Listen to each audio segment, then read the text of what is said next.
Double MCOCA प्रकरणी विक्या मन्या गँगची एकाच वेळी दोन्ही मोक्यातून निर्दोष मुक्तता. ॲडव्होकेट सचिन माने व ॲडव्होकेट मदन भोसले.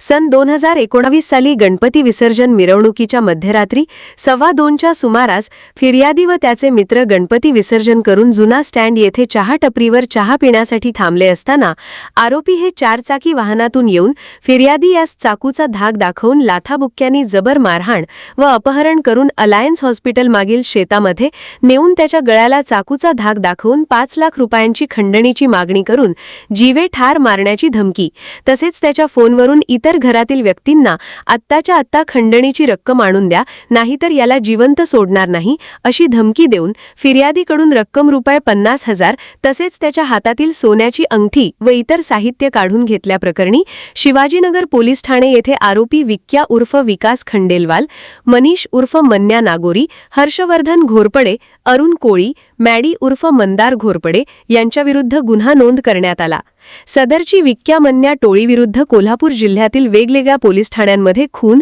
खंडणी, खुनाचा प्रयत्न, अग्निशस्त्र जवळ बाळगणे, गंभीर दुखापतीसह दरोडा असे अनेक गंभीर स्वरूपाचे गुन्हे दाखल असल्याने सदर टोळीविरुद्ध तत्कालीन विशेष पोलीस महानिरीक्षक कोल्हापूर परिक्षेत्र कोल्हापूर यांनी सदर टोळीविरुद्ध मोका अंतर्गत कारवाई करण्याची मंजुरी दिली.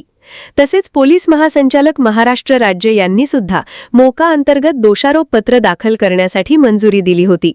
त्यानंतर आरोपींना अटक होऊन ते माननीय न्यायालयाच्या आदेशाने कळंबा मध्यवर्ती कारागृह येथे पहिल्या मोक्यामध्ये बंदी असताना जेलमधून इचलकरंजी शहरातील सूत व्यापारी याच्याकडे इचलकरंजी शहरामध्ये टोळीतील सक्रिय असणारे इतर सदस्याद्वारे बेकायदेशीररित्या फोनद्वारे संपर्क करून मोकातील जामीनकामी पैसे तसेच गांजा, मोबाईल, पेनड्राईव्ह व इतर साहित्य खरेदी करण्यासाठी रक्कम ₹25,000ची खंडणी रक्कम मागितली.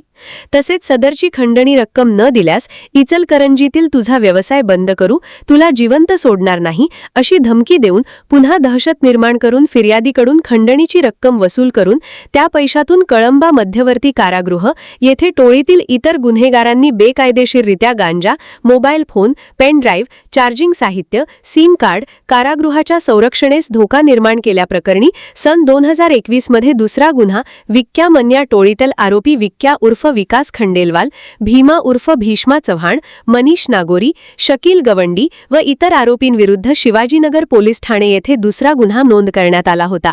सदर गुन्ह्याच्या अनुषंगाने देखील विक्या मन्या टोळीवर दुसऱ्यांदा महाराष्ट्र संघटित गुन्हेगारी नियंत्रण कायद्याअंतर्गत कारवाई पोलीस प्रशासनाद्वारे करण्यात आली व दोन्ही गुन्ह्यांचे दोषारोपपत्र हे माननीय विशेष जिल्हा व सत्र न्यायालय इचलकरंजी यांच्या न्यायालयात दाखल केले होते. सदर दोन्ही केसच्या सुनावणीवेळी सरकारी पक्षातर्फे फिर्यादी, प्रत्यक्षदर्शी साक्षीदार, सरकारी पंच साक्षीदार, गुन्हा दाखल करणारे ठाणे अंमलदार, आरोपींची ओळख परेड तपासणारे तहसीलदार, उपविभागीय तपासी अधिकारी, अपर पोलीस अधीक्षक तसेच मोका कायद्याअंतर्गत मंजुरी देणारे विशेष पोलीस महासंचालक तसेच इतर वरिष्ठ पोलीस अधिकारी यांच्या महत्त्वाच्या साक्षी जबाब न्यायालयासमक्ष नोंदवण्यात आले.